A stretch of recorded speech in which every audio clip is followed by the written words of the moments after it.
लिल्लाहि रब्बिल आलमीन तबारकल्लज़ी नज़्ज़लल फ़ुरक़ाना अला अब्दिही लियकूना लिल आलमीना नज़ीरा अल्लज़ी लहू ख़ल्क़ुस समावाति वल अर्ज़ वलम यत्तख़िज़ साहिबतन वला वलदा वलम यकुल लहू शरीकुन फ़िल मुल्क व ख़लक़ कुल्ल शैइन फ़क़द्दरहू तक़दीरा।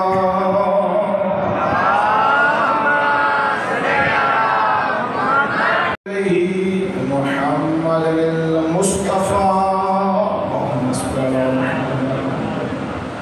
व हबीबिहिल मुज्तबा व अला इब्न अम्मिही व वसीय्यिही अली इब्न अबी तालिब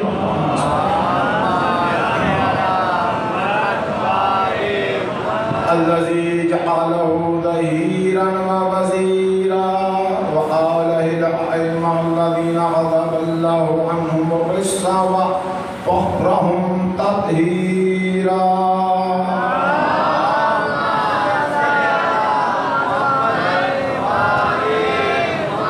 अल्लज़ीना मन वलाकुम नजा व मन अदाकुम सलसला सक़ीरा वल्लअनतुल्लाहि अला अदाइहिम अजमईन।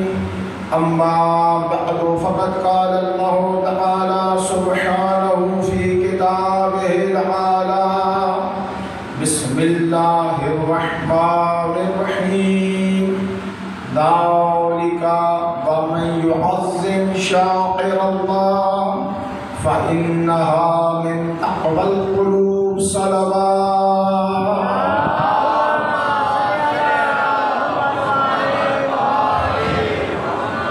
एक दफ़ा लाम शरीफ और तीन दफ़ा कोट शरीफ पढ़कर इस अंजुमन हुसैन में पास के कितने मरमीन हैं उनको बिलखुसूस सैयद अज़हर शाह साहब की रूह शाद बिस्मिल्लाह।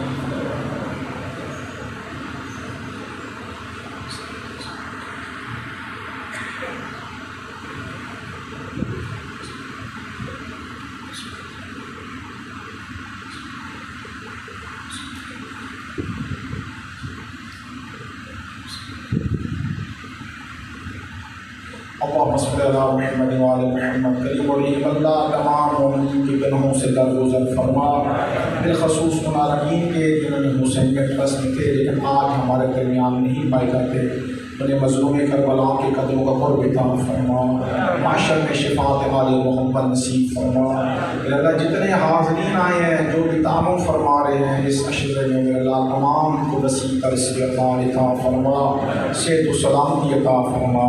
तमाम मज़ादारों को इखलास के साथ खलूस के साथ फ़कत परवरदिगार की रज़ा के लिए इस मिशन को आगे बढ़ाने की तौफ़ीक़ में इज़ाफ़ा फरमा। मेरे करीब अल्लाह इस महाबरगाह को ज़हूर इमाम ज़माना अजल्लहु तआला फ़ज़ल शरीफ क़ाइम व दाइम फरमा। मेरे करीब अल्लाह जो मोमिनीन जिस मुश्किलात में है, रिज़्क़ का मसला है, कर्ज़ों में डूबे हैं, बेगुनाह कैद हैं, दुनिया की इब्तिलात में घिरे हैं मेरे अल्लाह, बीमार हैं और दुनिया की मुश्किलात में मेरे अल्लाह बिहक़्क़े बाबुल हवाइज सलाम मेरे अल्लाह तमाम की मुश्किलात को मुत्तफ़िक़ फरमा। मेरे करीम अल्लाह अपनी ज़ात के अलावा किसी का मोहताज ना बना, सेहत व सलामती अता फरमा। हमारे मुल्क पाकिस्तान पे अपनी ज़ात का करम फरमा। जो अफराद गद्दारी कर रहे हैं मुल्क पाकिस्तान से अगर हिदायत के काबिल नहीं है इसको नबूद फरमा। हमारे मुल्क पाकिस्तान को शाद व कायम दायम फरमा। अल्लाहुम्मा सल्लि अला मुहम्मद व आले मुहम्मद व अपनी कबूलियत के लिए सल्लल्लाहु अलैहि मुहम्मद व आले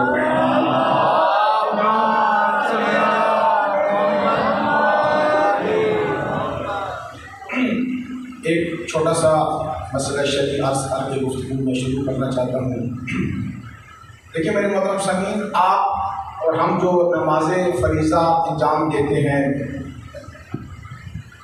उसके अंदर अरकान में से जैसे आपको इल्म है कि 5 रुकन हैं। एक रुकन का नाम क़याम मुत्तसिल बिल-रुकू है।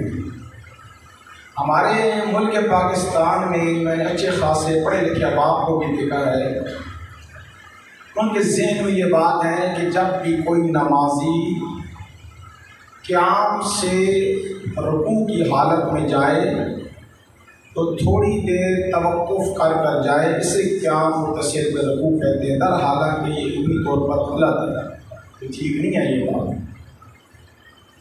क़याम मुत्तसिल में रुकू वाज़ेह है, यानी ऐसा क़याम जो रुकू से जुड़ा हुआ हो। यानी क्या, यानी हर नमाजी के लिए ज़रूरी है वो क़याम से रुकू की हालत में आए। बात वाज़ेह हो रही है, परेशान तो नहीं बैठे ना, बहुत रखो मेरी बात में। देखिए, अरकान में से एक दो सजदे मिलकर नमाज का रुकन है, इसी तरह नियत रुकन है, तकबीरत एहराम रुकन है, ये सारे अरकान हैं। लेकिन ये रुकन मसलन इंसान से रुकू छूट सकता है या नहीं छूट सकता? छूट सकता है। सजदा छूट सकते हैं, नियत भूल सकता है, तकबीरत एहराम है। लेकिन कोई नमाजी जब नमाज पढ़ेगा वो क़याम से रुकू में जाएगा। उधर से शरीयत ने कहा कि ये रुकन है, ये ऐसा रुकन जो कभी छूटता ही नहीं है। तो सजदे इंसान भूल सकता है, रुकू बंदा भूल सकता है, नियत भूल सकता है, तकबीरत एहराम भूल सकता है।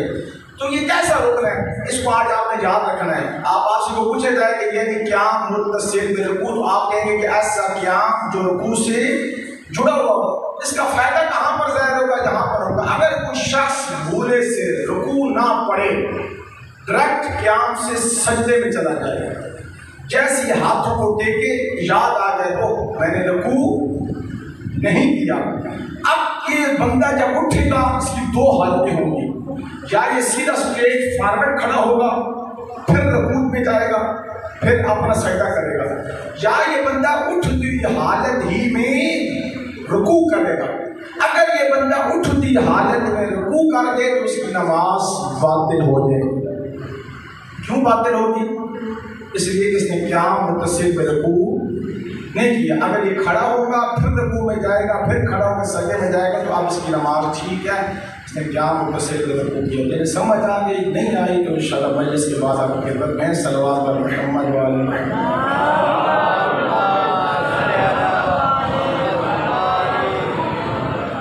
आज हमने सोचा कि किस मौजू में गुफ्तगू करेंगे, क्योंकि एक मजलिस आपकी खिदमत में है। एक मौजू चुना है, अजीम मौजू है, आपने मेरा बस साथ देना है। उसका नाम है इखलास। इखलास में मैं वारिद होने से पहले एक बात अर्ज करना चाहता हूँ। इखलास यानी क्या? मतलब समीर मसले की लफ्ज़ में मैं इखलास में तारीफ करके गुफ्तगू में इंटर होना चाहता हूँ। इखलास यानी उस चीज़ को कहा जाता है जो हर अमल की रूह बनती है।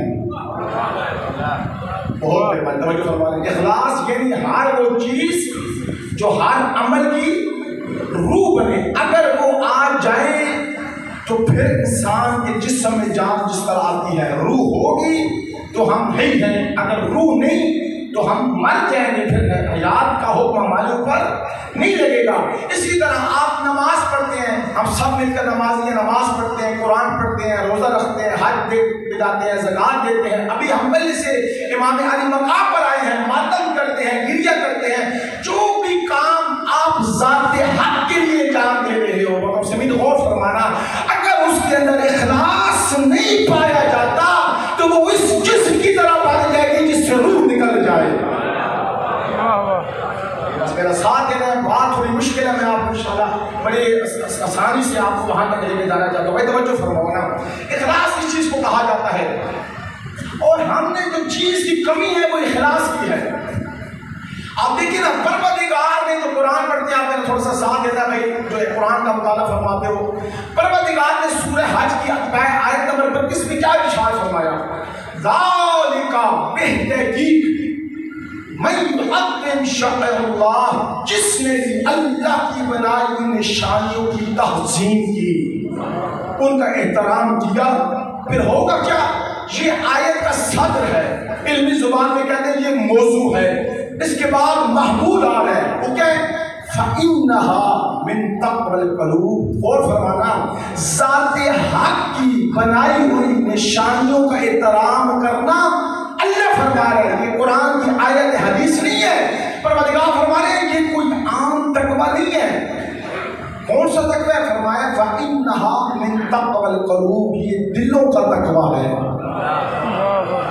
थोड़ा मेरे साथ है ना, मैं थोड़ी सी हट के गुफ्तगू करता हूँ, थोड़ा सा मेरे साथ माहौल बनाया जाए कि कुछ इल्मी बातें हल कर सके। तो जो फरमाया फ़इन्नहा मिन तक़वल क़ुलूब, ये दिलों का तकवा है। आप जितने पढ़े लिखे आप कुरान पढ़ते हो, जिम्मेदारी से याद करो, पूरे कुरान का मुताला फरमाए भाई, कहीं भी ज़ाते हक ने तकवा को किसी शय की तरफ निस्बत नहीं की। मैंने क्या कहा है? कहीं पे पूरे कुरान के अंदर मेरे ज़ाते हक ने तकवा को किसी शय की तरफ निस्बत नहीं दी। फकत अगर पूरे कुरान में लफ्ज़ तकवा कहीं मुज़ाफ हुआ है किसी शय की तरफ तो इसी आयत में है। तो क्या कहा? फ़इन्नहा मिन तक़वल क़ुलूब। फरमाते हैं कल वो शय यानी हकीकत शय, हर बंदे की एक हकीकत होती है, उसकी रूह होती है, उसका वो नफ्स होता है। फरमाया ये आज़ादारी, ये दिलों अल्लाह की बनाई निशानियों का एहतराम वो तकवा है जो तुम्हारी रूह का तकवा है, तुम्हारी रूह का तकवा है, तुम्हारे वजूद का तकवा है, तुम्हारे नफ्स का तकवा है। कल वो शय यानी हकीकत शय। अच्छा आइए आप चलिए मैं एक दो आयतें पढ़ता हूँ ताकि बात में और वाज़ेह कर पाऊँ। रमजान मुबारक की आयत तो आप सबको याद है कि अल्लाह ने क्या फरमाया? बिस्मिल्लाहिर्रहमानिर्रहीम, या अय्युहल्लज़ीना आमनू कुतिबा अलैकुमुस्सियाम कमा कुतिबा अलल्लज़ीना मिन क़ब्लिकुम लअल्लकुम तत्तक़ून।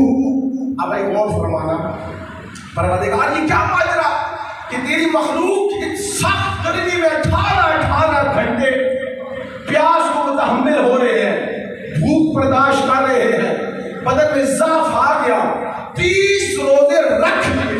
इतना अज़मत वाला महीना के रिवायत में रसूल फरमाते हैं मत कहो रमजान बल्कि कहो रमजान और मुबारक।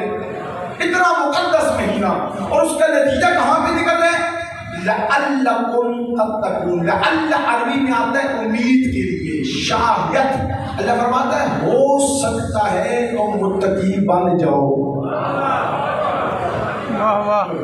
हो सकता है तुम मुत्तकी बन जाओ। बस एक आयत सुनी, ये रमजान मुबारक के बारे में, नमाज के बारे में इसी तरह तरफ आ जाए। अच्छा नमाज शब पे आ जाए, अल्लाह ने फरमाया नमाज शब पढ़ी करो, कुरान में भी है उसमें पेपर ही फरमाते जो बंदा नमाज शब पढ़े, रात को 2 रकात नमाज पढ़ ले नमाज शब, फरमाया दुनिया और माफिहा, जो दुनिया में है और उसके अंदर जो छुपा हुआ है वो कम है, ये 2 रकात उससे ज्यादा है।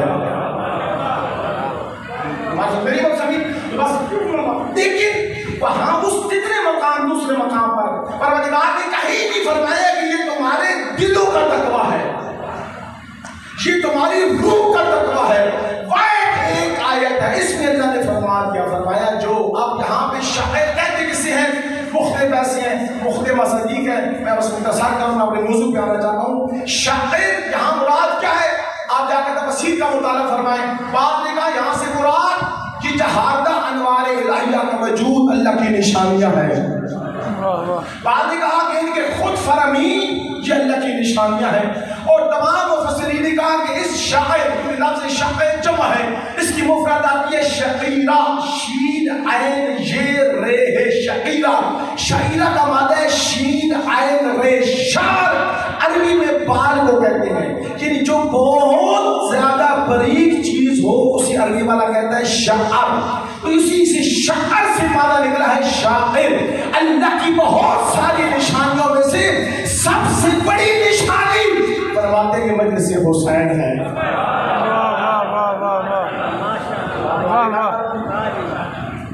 हो भाई अल्हम्दुलिल्लाह। मैंने बहुत बड़े समेटा, अगर मैं इसको बिखेरूं तो कई अच्छे दरकार चाहिए। मैं आपके ऊपर एतमाद करके गुफ्तगू को आगे बढ़ाना चाहता हूँ। तो बस समझ फरमाया इस मजलूमे करबला की ज़दारी पे जो जितना मुखलिस होकर आएगा, ये दिन कौन से दिन है? क्यों हम जमा हुए हैं इस सब गर्मी में? क्यों माएँ बहनें आ गई हैं? इसको समझे तो सही ना।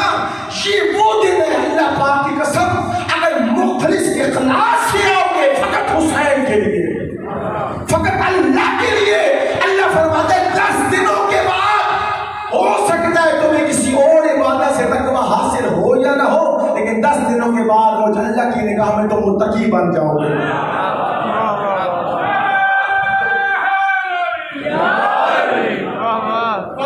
थोड़ा सा बिता हो ताकि हम उर्दू से मल्ले में दाखिल कर सकते हैं। बस आपने फरमाया बस आपने याद रखना है जो जितना मुखलिस होगा। अच्छा यहाँ एक और बात आज करते जाऊं, सबसे बड़ा अज़ादार कौन है? अमूमन हमारे माशरे में कहा जाता है फलां बहुत बड़ा अज़ादार है। आखिर रिवायात में मासूम ने क्या फरमाया कि सबसे बड़ा अज़ादार कौन है? क्या तारीफ है? तारीफ क्या तारीफ आप करेंगे कि सबसे बड़ा अज़ादार? रिवायात का मुताला फरमाए, मासूम फरमाते हैं वो फरमाना जो जितना मुखलिस होगा इतना बड़ा अज़ादार होगा। मौजूद याद रखें, लफ्ज़ इखलास में बोलूंगा भाई जितना मेरे पास ख्याल होगा, जो जितना बड़ा मुखलिस होगा इतना बड़ा अज़ादार। अब आप बंदा के बंदे में जब एक बंदा घर से अभी 5 बजे मिलने से आप 4:30 घर से निकले, जब गरीबी वाले थे और थोड़ा लेट निकले। अब देखना यहाँ ही पे भाई और फरमाना तवज्जो फरमाना, अगर आप घर से निकल रहे हैं और नमाज का टाइम नहीं है, आपने निकलते वक्त वुजू किया, वुजू कर शब्बीर अलैहिस्सलाम की मजलिस पर आए, तो यहाँ से पता चलेगा तुम कितने मुखलिस हो, तो कितनी अहमियत दे रहे हो। और आपका बच्चा पूछेगा ना बाबा जान नमाज का टाइम तो नहीं, आप वुजू क्यों कर रहे हैं? तो कहें बेटा मैं इस पे जा रहा हूँ। तो ये बात बच्चे के जहन में बैठ जाएगी, वो जब भी मजलिस शब्बीर पे आएगा वुजू करके आएगा। और हमारे की तरबियत समझ आई। ये एक इखलास कौन सा इखलास है? ये इखलास ज़हरी है। एक इखलास से बातनी है। बातनी क्या इखलास होता है? बातनी इखलास ये होता है कि बंदा फकत इसलिए जाए, इसलिए कि मैं रोकर अल्लाह का कुर्ब हासिल कर लूं। मैं अपने नाम के लिए नहीं जाऊं कि फलां के बहुत बड़ा माननी है, फलां के बहुत बड़ा ज़ादार है। जब बानियान में अपना नाम लिखवा कर अक्सर आप देखिए नाइट में जाने से साइड पे फोटो लगाते हैं। क्यों भाई, किस लिए लगा रहे हैं? क्या कष्ट है तुम्हारा, क्या इरादा है? इसलिए कि लोग कहें बहुत बड़ा बानी है। तो ये फिर किसके लिए मजलिस कर रहे हैं? और ही नहीं फरमा रहे, परेशान तो नहीं होंगे ना। और मातमी माता में तमाम मातों के पाँव की खाक हुए, तो फरमाना अपना मकाम समझो। मैं आप फकीर की बात ही नहीं ले रहा, वो देख तो बहुत है। कुछ ऐसे हमारे फकीर गुजरे हैं जो दीन का सतून है, उन्हीं में से ईरान गए ना गवाही देते, मस्जिद आजम के साथ इनकी कब्र बनी हुई है। ये उस वक्त ईरान में आई थी कौम में जब अभी हौजा नहीं बना था, 18 साल की उम्र में। लेकिन इन्हें पता है कि नजर कैसे आता था? सामने वाले बंदे का चेहरा नजर नहीं आता था, इतनी बिनाई ज़ईफ़ थी, इतनी बसारत ज़ईफ़ थी, सामने वाले बंदे का चेहरा नजर नहीं आता। ये कहते हैं मैंने 40 दिन ज़ियारत बरसा का अमल किया और मैंने कहा जब ना ऐ फरज़ंदे ज़हरा है मेरा पर्दे ग़ैबत में बैठा मौला, मैं तो दीन की खिदमत के लिए आया हूँ, मैं तो मुजहिद बनने के लिए आया हूँ। मैं कैसे बनूंगा जब किताबें नहीं पढ़ूंगा? मेरी बिनाई रुका दें। 40वें दिन एक शख्सियत रोयत ख्वाब में आई, कहा जल्दी सुबह चेना का दिन है, सुबह चेना का दिन है। ये शहर ईरान में तुम्हारे शहर के चौक से मातमी गुजरेंगे। हमारे तुम्हारी क्या रस्म है? हम 10 मुहर्रम चेनों पे खाक डालते हैं सरों पर, का कोई डालने वाला एक अज़ादार हुसैन मातमी के सर में खाक डाले, वो खाक उसके सीने से जब मस हो जाए उसको उठाकर आपका सुरमा बना लेना।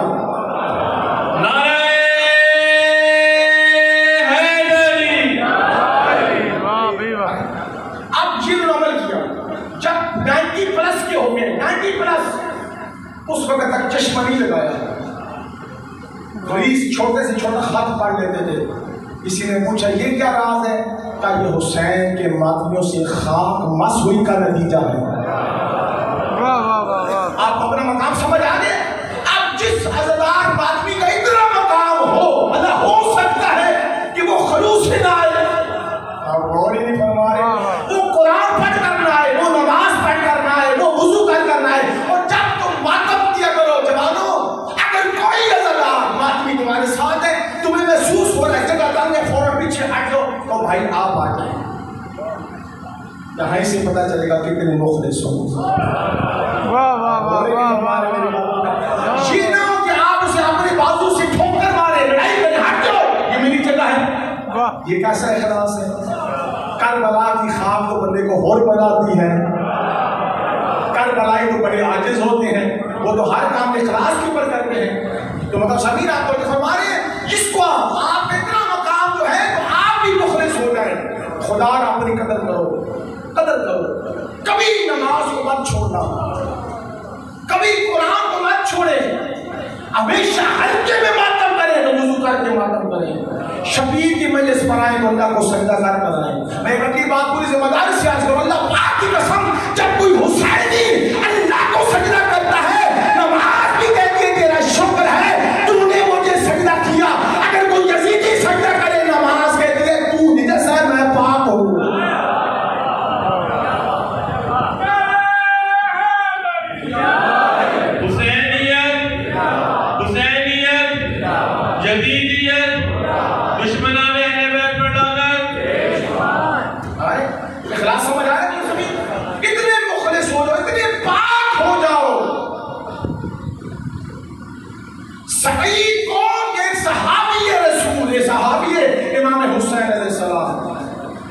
आपको इल्म है कि करबला में कितनी गर्मी थी। इमाम ने से 2 बार कूफा भेजा एक काम के लिए, फिर आया सख्त गर्मी का आलम। कौन करबला की गर्मी को महसूस कर सकता है? जुबान हिल नहीं रही, बदन में कपकपी है। नमाज का टाइम आया, फजल रसूल इजाजत है, मैं आगे खड़ा हूँ। इमाम पीछे, सईद आगे। जितने तीर थे वो बदन में लग गए। इमाम ने नमाज खत्म की, सईद गिर दिया। इमाम फौरन आगे बढ़े, अपने जानू पे, कहाँ से इतना करीब इमाम है, अपने जानू पे सईद का सर रखा। सईद ने क्या बात की? एक ही बात की जो हमारे लिए इनाम में रख देने वाली है। रो कर कहता है अब भाई तो या अब अब्दुल्ला, ऐ बतूल के बेटे मैंने वफा की है। कल हम इमाम हुसैन साहब को कह सकते हैं ऐ रसूल के बेटे, सैयदा के बेटे, क्या मैंने तेरे लिए मातम किया? क्या मैंने तेरी जात के लिए साबोशी की? क्या मैंने तेरे लिए मजालिस करे? मैं कितना मुखलिस हूँ। हर बंदा अपने विधान में सोचे, पहले मैं सोचूं कि मैं जो पढ़ रहा हूँ मैं किस लिए पढ़ रहा हूँ। आया वाह के लिए पढ़ रहा हूँ या हुसैन के लिए पढ़ रहा हूँ। जितना इखलास होगा उतना अमल के अंदर तहारत आएगी, जितना इखलास गिर जाएगा उतना अमल मर जाएगा। आए कुरान में चले, हम कुरान पढ़ते हैं लेकिन कुरान में बहुत ही फरमाते। हजरत मूसा अलैहिस्सलाम को जब फिरौन ने मिस्र से निकाला था ना, कोई हामी नासिर नहीं था। कुरान आए जाकर हर जगह बड़े सूरत कसस, इस बहुत तिलावत आज जाकर घर करें, बड़ा अजीम वाक़या है, मैं इस पर इशारा करता हूँ। अब खौफ हरासत की वजह से, जुल्म की वजह से, बर्बरियत की वजह से हजरत मूसा अलैहिस्सलाम चल पड़े। इसको छोड़ा तो मिस्र को छोड़ा। अब किधर जा रहे हैं? मदयन, मीम दाल शेन, कुरान में जिक्र है। कोई रास्ते का पता नहीं है, अल्लाह की ज़ात में तवक्कुल करके चल पड़े। 8 दिन तक हजरत मूसा अलैहिस्सलाम चलते गए। रास्ते में खाना मिला, जाकर पड़े, खुश पत्ते खाकर, जड़ी बूटियां खाकर अल्लाह के नबी ने गुजारा किया। कितने दिन? 8 दिन। तफसीर में लिखा है कि हजरत मूसा अलैहिस्सलाम के पाँव में छाले पड़ गए थे। 8 दिन कुछ नहीं खाया पिया, खाना तो अपने मुकाम पर खुश्क रोटी ना मिली। 8 दिन के बाद मदयन पहुंचे, देखा सामने एक पानी का तालाब है, हौज है, वहां से लोग अपने भेड़ों को, बकरियों को पानी पिला रहे हैं। ये कुरान में जो वाक़ियात अल्लाह ने जिक्र फरमाए हैं, ये सोने के लिए है या बेदारी के लिए है? किस लिए है? ये अमल करना है। ये वक्त ऐसा नहीं है कि आगे किस्सा जिक्र कर देना, जिम्मेदार हो तो जो फरमाएगा। अब हजरत मूसा नबी को जो 8 दिन तक कुछ खाया पिया नहीं, पाँव में छाले, देखा क्या देखा कि वहां ये सिस्टम है जिसकी जितनी ताकत मर्जी का पानी निकाल कर अपने भेड़ बकरियों को पिला रहा है। ये नबी आते क्यों? इसीलिए तो आते हैं मजलूम की मदद करने के लिए। तमाम अंबिया का मकसद क्या था? मजलूम की मदद करें, जालिम को मारे। एक टाइम इस बात को मैं रोक लो, ब्रैकेट खोल रहा हूँ, अगली बात सुनो, फिर इस आता हूँ, उस तरफ आता हूँ मैं। इब्ने अब्बास शागिर्द है मेरे मौला अमीरुल मोमिनीन का, सारे जानते हो। एक दिन अली अलैहिस्सलाम का अपनी जूती जो टूटी हुई थी उसको टांका लगा रहे थे। दुनिया जोड़ रही है, अली जूती जोड़ रहा है। इब्ने अब्बास ने कहा, बोला बात आपने सुनी है, मैं वो जो नहीं सुनी वो सुनाना चाहता हूँ। अमीरुल मोमिनीन ने क्या फरमाया? इब्ने अब्बास, ये जूती मुझ अली की निगाहों में कुछ अहमियत रखती है, दुनिया का तख्त नहीं रखता। ये बात आपने सुनी है ना? आप जो नहीं सुनी वो सुनाता हूँ। इससे अगली बात है, यहाँ ब्रैकेट खोल के वो बात सुनने, मार्फत की याद आ गई है, कमाल की बात है। अल्लामा अली नक्कन ने क्या खूब जुमला फरमाया। वो फरमाते हैं, अली की जात को पहचानो, अल्लाह पाक की कसम। वो फरमाते हैं, तख्त की अहमियत कम है, अली की जूती की अहमियत उससे भी ज्यादा है। क्या पूछा था क्यों? इस वजह से तख्त पे कुछ हुआ है जो हक पे थे, कुछ हुआ है जो बातिल पे थे। अली की जूती हुआ है जिसमें हमेशा हक का पाँव गया है।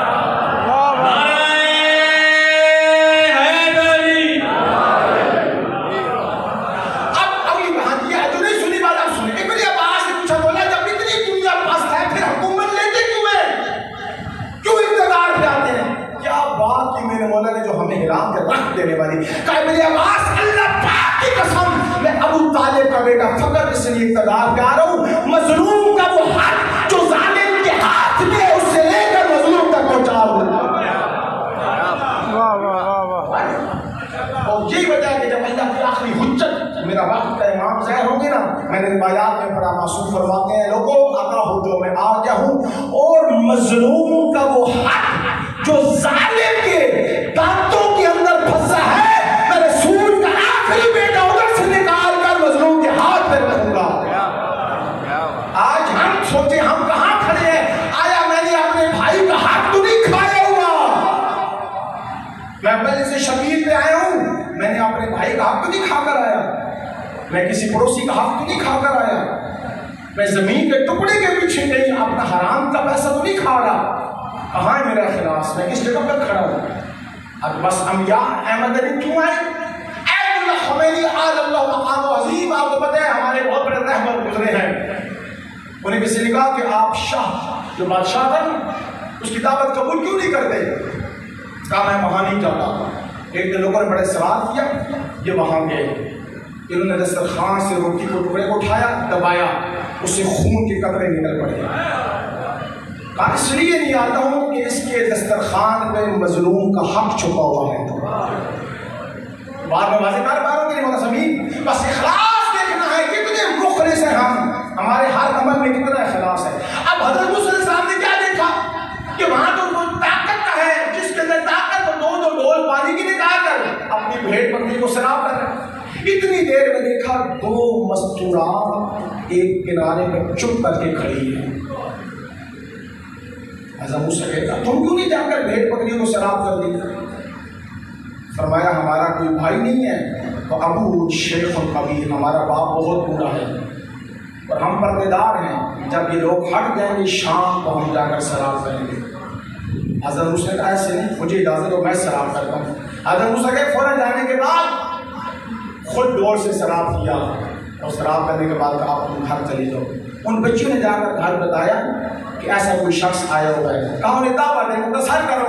अब एक ही बात सुने, कुरान पढ़े, कुरान इसी कसम में अल्लाह फरमाता है तमशी अलस्तयाए, हजरत शुएब नबी की बेटी जो बकरियों को पानी पिलाने गई थी, वो बड़ी हया के साथ, बड़ी इज्जत के साथ, बड़े शर्म के साथ कदम बढ़ा बढ़ा कर मूसा नबी के पास जा रही थी। ये क्या हुक्म है औरत के लिए, जब गैर मार्ग से बात करे ना, आंसू फरमाते तकब्बुर में बात करो। आपने गौर ही नहीं फरमाया। इफ़्फ़त वाली औरत की आदत है, हुक्म है कि जब गैर मार्ग से बात करो तकब्बुराना अंदाज में बात करो, जितनी बात उतनी बात खत्म, ना कि मीठा लहजा अपनाओ। ऐसा मत करो।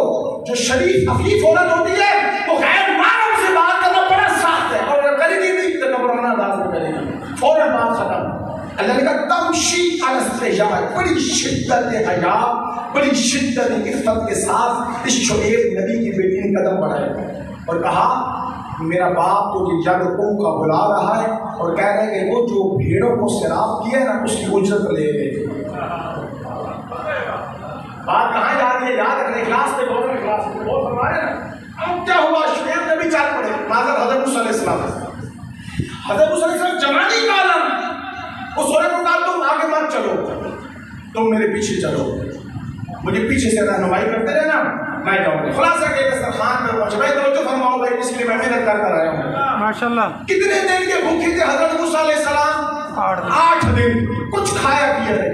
अब जो निगाह पड़ी दस्तरखान बिछा हुआ, शुएब नबी अमीर नबी थे, तरह तरह के खाने, बकरे का गोश्त, दही, लस्सियाँ, सब कुछ।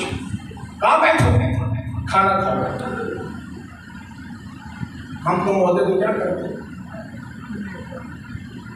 वो नबी थे। हज़रत मूसा ने पलट कर कहा शुएब, मुझे नहीं पता था, कहा मैं अल्लाह से पनाह मांगता हूँ कि मैं इस दस्तरखान में बैठूं। शुएब ने कहा जवान भूखे नहीं हो? बहुत भूखा हूं। कितने देर के? 8 दिन के। तो कहा खाना क्यों नहीं खाते? कहा तुम ये चाहते हो वो जो मैंने तुम्हारी भेड़ों को पानी पिलाया है अल्लाह की रजा के लिए, उसकी उजरत में ये खाना खिलाओ। कब तुम मुझे पहचानते नहीं? अगर अल्लाह की पूरी जमीन सोना और जवाहर से भर दे और मुझ मूसा नबी को कह दे उस उजरत के बदले में ये बदला लेने का, मैं ये ऐसा काम करने वाला नहीं हूँ। सुभान अल्लाह, माशाअल्लाह। काचू अमल इखलास अल्लाह के लिए किया जाए उसकी कोई कीमत नहीं होती। और नहीं फरमाया तो उसकी कोई कीमत नहीं होती। ये है मूसा नबी, इतना इखलास। तो हुक्म है बोलो ज़मीन के अपने अंदर इखलास पैदा करो, जितना कोई इखलास होगा इतना करीब हो जाएगा। आप आए कुरान में फिर चले, मैं वहां आयत क्या क्या फरमाया? फ़इन्नहा मिन तक़वल क़ुलूब, फरमाया जो हुसैन की ज़दारी है ये दिलों का तकवा है। वाह वाह वाह वाह वाह। यानी क्या तुम फकत मुखलिस हो जाओ। अल्लाह पाक की कसम, मैं पूरी ज़िम्मेदारी से आज कोई खिताबत नहीं कर रहा। कितनी इखलास तुम्हारे अंदर आता जाएगा, करबला वाले इखलास ही को देखते हैं। लेकिन 10 दिनों के बाद कोई और के कदमों में पहुंच जाता है, कोई हबीब के कदमों में पहुंच जाता है, कोई जौहर के कदमों में पहुंच जाता है।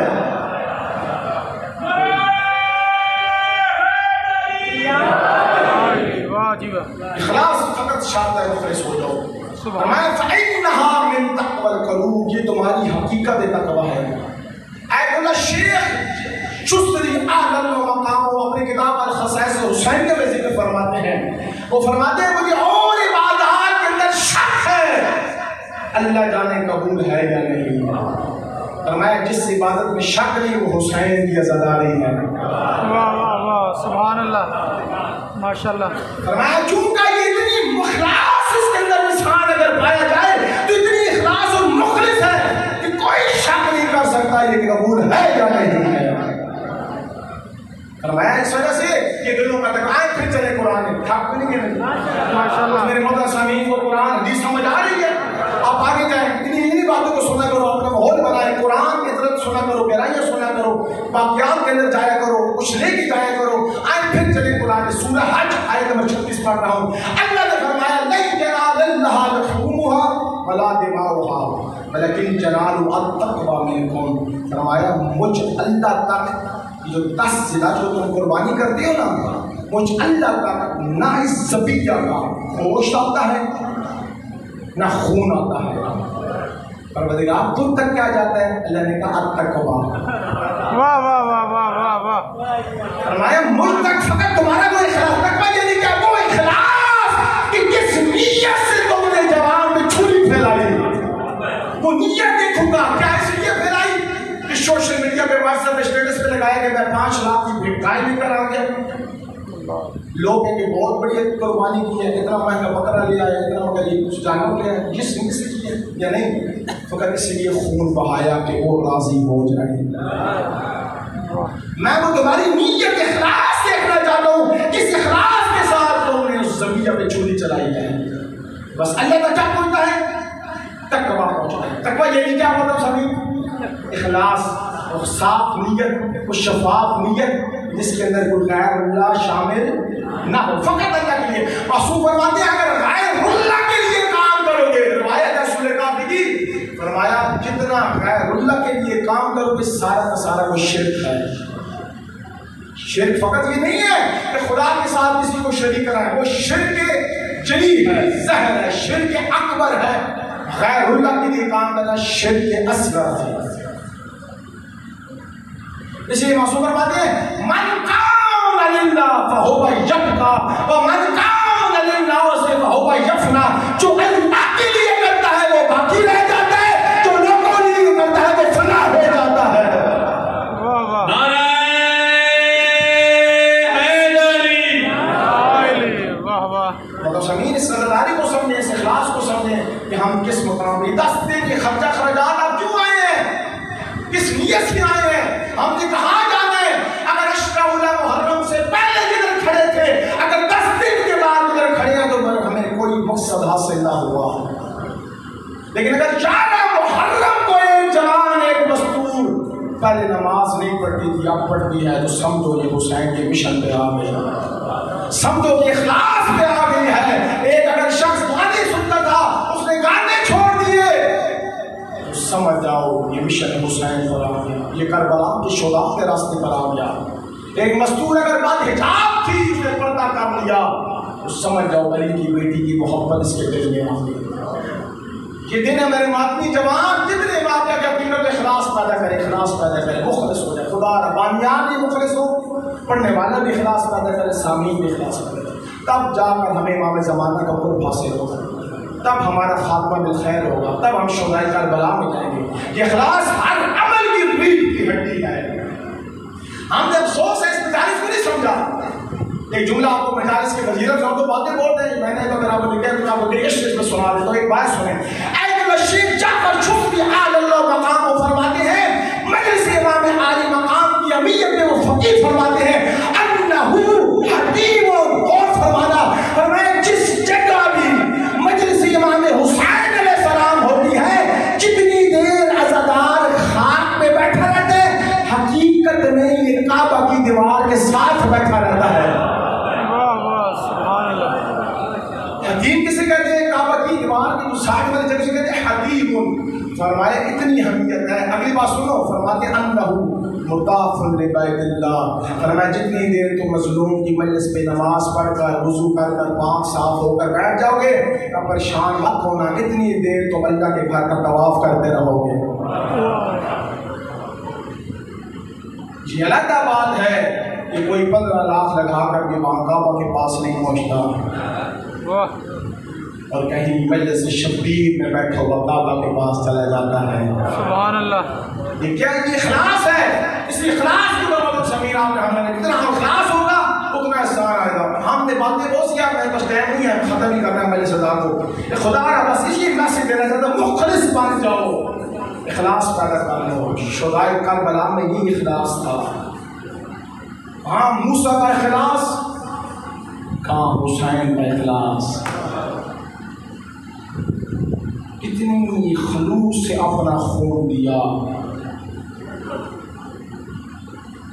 कि आज 14 सदियों के बाद भी हर जगह पे हुसैन हुसैन हो रही है। ये क्या है? इखलास है। इसी शायर ने क्या खूब कहा, सब कुछ उसकी राह में देकर खालिक से शब्बीर ये कहे, सब कुछ उसकी राह में लेकर खालिक से शब्बीर ये कहे, जान तो तेरी जान थी मालिक, मैंने क्या कुर्बान किया। वाह वाह वाह वाह, सुभान अल्लाह। ये थे शुहदाए करबला, ये थे इखलास वाले। इतना इखलास खुदाए कसम जौन में था, हबीब में था कि आखिरी टाइम रसूल के बेटे ने उनका सारा अपनी गोद में रखा। हमें ये दिन है, कौन से दिन है? हमें दिन है कि हम और बन जाएंगे, हम कामयाब होंगे।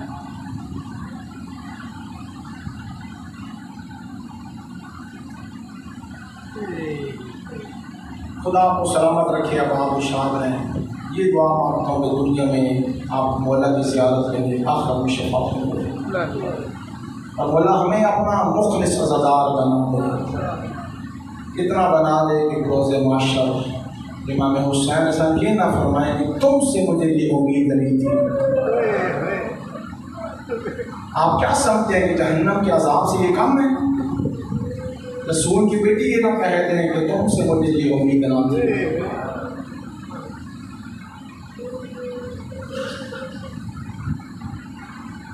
तारीख पढ़े, रवायात में है कि जहाँ कहीं मजलिस शब्बीर अलैहिस्सलाम का इनकार किया जाता है, मस्तूरात में सैयदा आती हैं, मर्दों में अमीर अल-मोमिनीन आते हैं।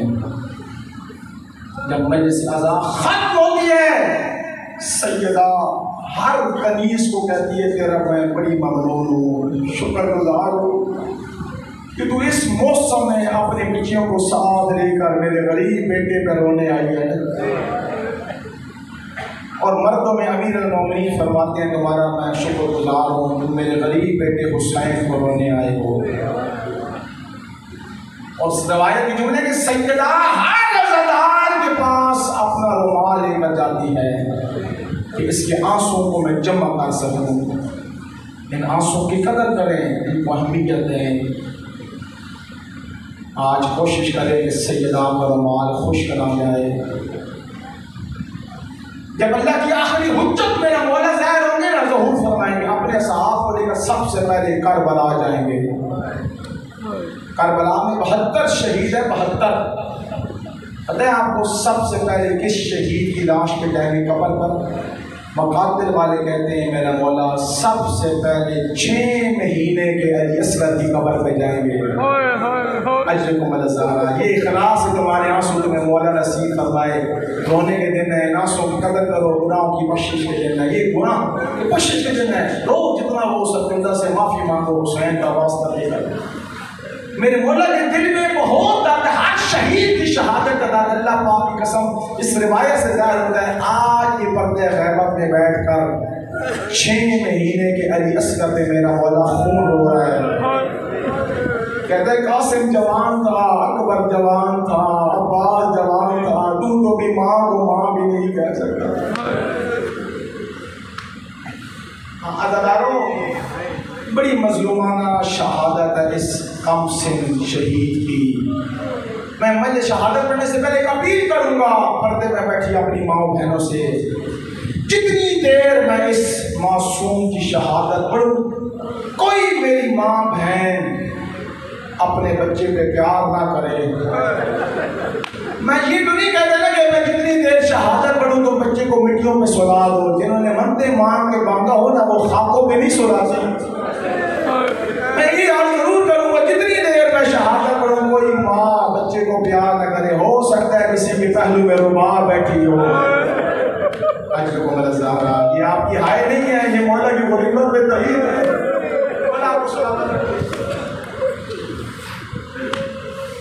मैंने रिवायात में पढ़ा, मेरा मौला इमाम सादिक अलैहिस्सलाम आप अज़ादारों के लिए दुआ की है। सजदे में जाकर फरमाते मेरे अल्लाह रहम फरमा उन आंखों पे जो हमारे गम में बरसती है, रहम फरमा उन दिलों में जो हमारे गम में जलते हैं। मौला तुम्हें दुआ देकर गए। अल्लाह इस शहीद की शहादत हर पे बड़ा असर किया। अल्लाह पाक की कसम, जितना असर माँ पे किया ना, इतना किसी पे नहीं किया। अकीले बनी हाशिम सैयदा ज़ैनब सलामुल्लाह अलैहा रिवायत फरमाती हैं, ज़िंदाने शाम में आधी रात के वक्त रुबाब उठकर दाएं हाथ मार दी थी। अजरकुम अलज़ारा, बस बातियों की सदा बुलंद हो गई है। बाएं हाथ मार दी थी। मैंने एक दिन पूछा रुबाब क्या तलाश कर रही हो? रो कर कह दिया ज़ैनब मेरे असगर के दूध का टाइम हो गया है, माँ ढूंढ रही है, मेरा असगर मुझसे पानी मांगता है।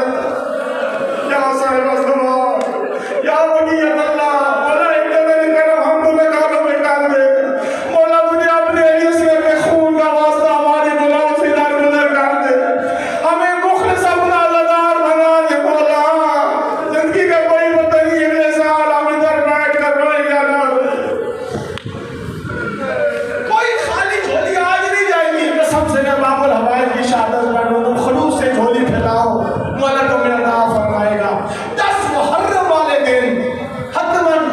तहवील लगाना अली असगर की, कम से बच्चियों को खड़ा कर देना, हर बच्चों को पानी पिला कर देना, पानी पी। जिसकी दादी का हफ्ते महर था वो तो प्यासा मारा गया। अजो को नजारा मैंने आज एक रिवायत मकतल में पढ़ी कि मज़लूम करबला जब खैमों में आए, अपनी बहन ज़ैनब को फरमाया नक़्बिलनी अली असगर, मेरी बहन मुझे अली असगर दे। अपनी सोचा को नहीं कहा, पता नहीं क्यों नहीं कहा, इसलिए मुक़ाबिल वाले फरमाते हैं अली असगर की हालत ये हो गई थी, माँ देख नहीं सकती थी, होंठ खुश्क चेहरा जर्द, कभी कभी वो अपनी जुबान मुकद्दस अपने खुश्क होंठों पे मारता था। अगर माँ ने ना प्यार करने के बाद एक बात जरूर की, दादी को शिकायत मत करता, मैं मजबूर हूँ, मैंने कितने दिनों से पानी नहीं पिया, असगर मैं इस काबिल नहीं हूँ तुझे दूध पिला सकूं।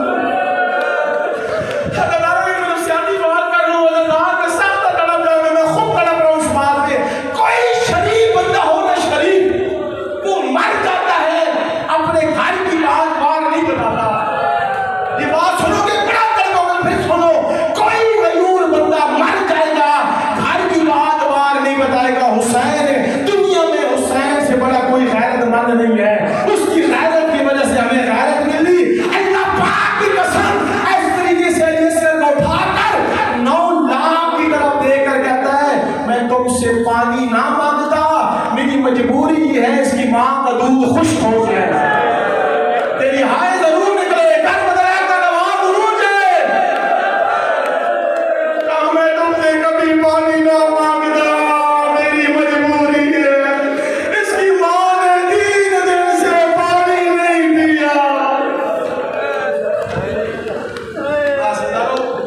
इजाजत है मैं थोड़ी सी मुफस्सल मकतल आपको सुनाऊं, क्योंकि रोने के मेरे आंसू की बहार है।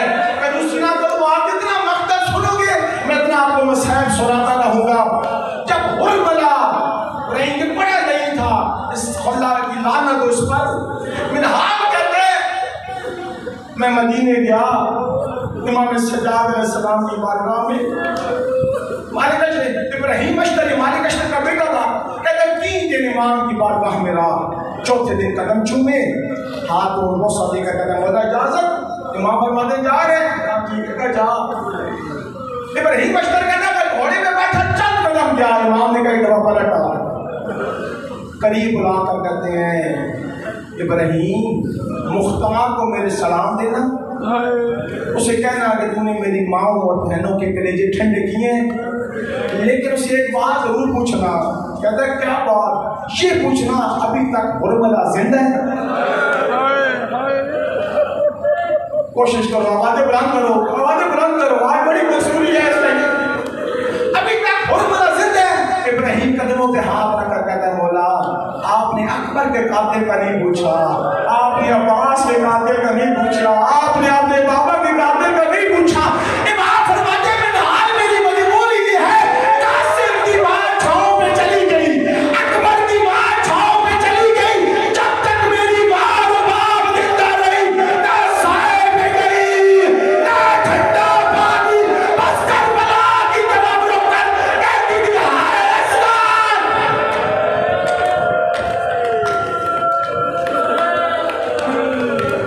खुदा रहे फरमान वालों के तो बुलंद आवाज से रो रहे हो, कोशिश करो सारे मिलकर गुस्सा दो, अल्लाह को वास्ता दो इस मासूम के खून का।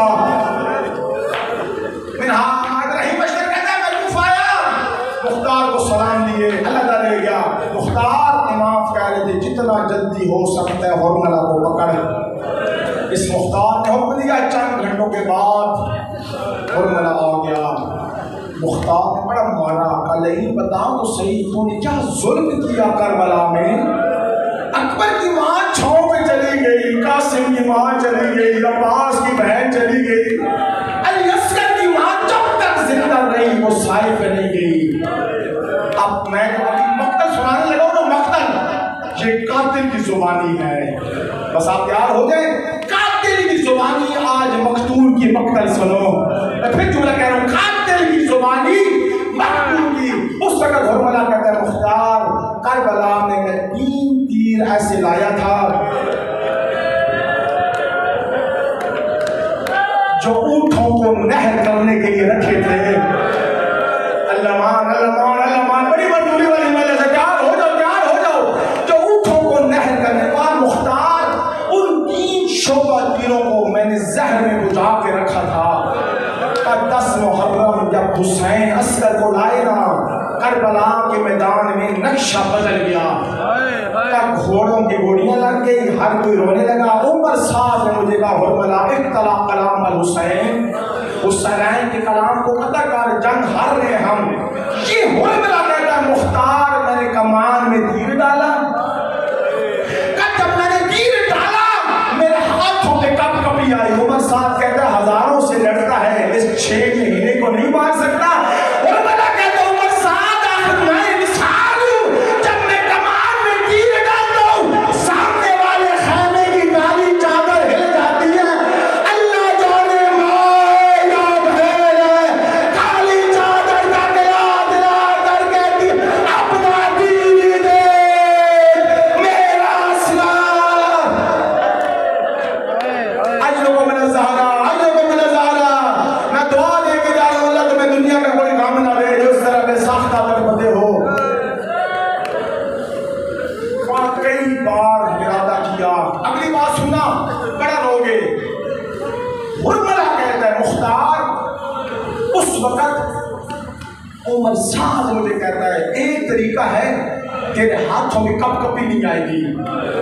मैंने पूछा उमर साहब क्या? कहता है सूरह यासीन पढ़ के मार।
शब्बीर असगर को बोसा दे रहा था। एक नई बात है जो सुने, बड़ा हौसला, थोड़ा सा हौसला निकाले, जवान मुसलसल नहीं रो सकते। सच कहते हैं औरत का आंसू उसकी आंख की पलक में होता है, मर्द तब रोता है जब जिगर फटे। कई जवानों के जिगर से फटे मेरे खून ही रोते रहे। कोई 40 साल रोता रहा, कोई आज पर्दे गैबत में रो रहा है। इस बात को आपने याद करना जो मैं हत्या को करने लगा हूं। बेशक मजलूम करबला के लिए बड़ा सख्त था अली अकबर के सीने से पर्ची खींचना, बड़ा सख्त था। लेकिन मैं पूरी जबरदस्ती नहीं कह रहा हूं, उससे ज्यादा कई गुना सख्त था अली असगर की गर्दन से तीर खींचना। अभी मैं दलील देता हूं, तुमने सख्ता कर दोगे। वजह सुनो, अल्लाह पाक की कसम, अली अकबर का जितना सीना था उतना अली असगर का वजूद था। अली अकबर को एक पर्ची लगी थी, अली असगर को 3 शोबा तीर लगा था। जब गरीब करबला ने बड़े पर्ची में हाथ डाला ना, उस वक्त तीर में हाथ डाला, इमाम हुसैन के हाथों में कपकपी शुरू हो गई। अली असगर रो कर कहते बाबा तेरे हाथों में कपकपी क्यों शुरू हो गई? गरीब रो के फरमाते मेरी मजबूरी ये है, कैसे जैसे मैं तीर खींच रहा हूं तेरी रगें कट रही है। ओ अली असगर जैसे जैसे मैं तीर खींच रहा हूं तेरी रगें कट रही है। बस आखिरी रिवायत खत्म कर लूं, ज्यादा मसला। इस रिवायत को बड़े जवानों गौर से सुनना है। सारी करबला की मुसीबत इस रिवायत में है। ज़ेन माला हो जाए मैं रवायत हदिया कर देता हूँ। फिर सुनो, मैं फिर कह रहा हूँ, सारी करबला की मुसीबत इस एक रिवायत में। जब तुम्हें याद है कि मेरे हकीम की भी दुआ करोगे, इस बात को सुनने से पहले एक बात सुनो, अल्लाह न करे किसी भाई का भाई मर जाए, या अल्लाह न करे किसी माँ का जवान बेटा मर जाए। उस करीबी में दो हालतें आती हैं, या भाई या माँ या बाप बड़े बैन करते हैं, कहते हैं तेरे बाद हमारा क्या रह गया, तू घर का चलाने वाला था, तेरे बाद तेरी बहनें किधर जाएंगी। जो बान होते हैं वो रोते हैं, जमाने वाले कहते हैं रोने दो, दिल के मान पूरे करने दो। या वो करीबी शख्स चुप कर जाता है, जो चुप कर जाए ना उसे सदा कहते रुलाओ, इसको हार्ट अटैक हो जाएगा, ये मर जाएगा, ये क्यों नहीं रो रहा, उन लोगों को खतरा हो गया सहन लेने। बस इस मंजर को सुन लिया, मैं जिम्मेदारी से कह रहा हूँ, करबला में हुसैन पे ये दोनों हालतें आई हैं।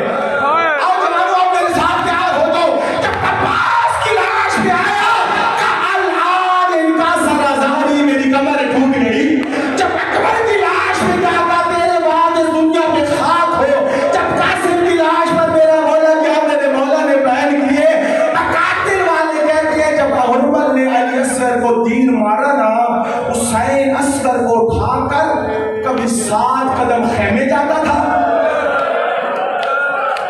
एक दिन यजीद ने शिमर से पूछा, तुझे करबला कभी रोना आया ना? एक वक्त था मैं रो पड़ा, घोड़े रो पड़े। का कौन सा वक्त? का जब हुरमल ने अली अस्कर को तीर मारा था ना, शबीर 7 मरतबा खेमे जाता